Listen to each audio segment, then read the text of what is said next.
کتاب کا نام ہے تاریخ بغداد.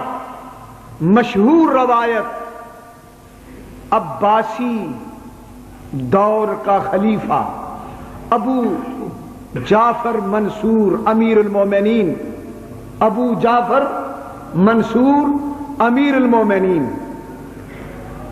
حضرت امام اعظم ابو حنیفہ کا دور تابعین ہے اور عباسی حکومت ہے، اور خلیفہ کون ہے وقت کا؟ ابو جعفر منصور.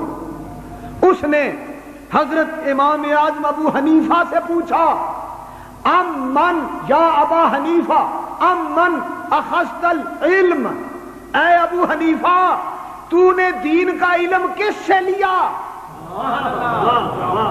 اے ابو حنیفہ، وقت کا امیر المومنین پوچھتا ہے، اے ابو حنیفہ یہ دین کا علم جو تو امت رسول کو سکھا رہا ہے، یہ علم تو نے کہاں سے لیا؟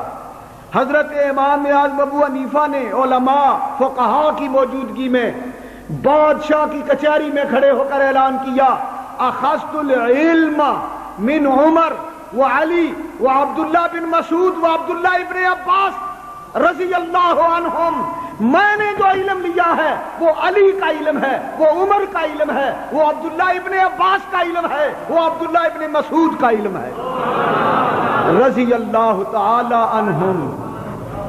اور صحابہ کرام میں علم کے قبلے یہی لوگ تھے.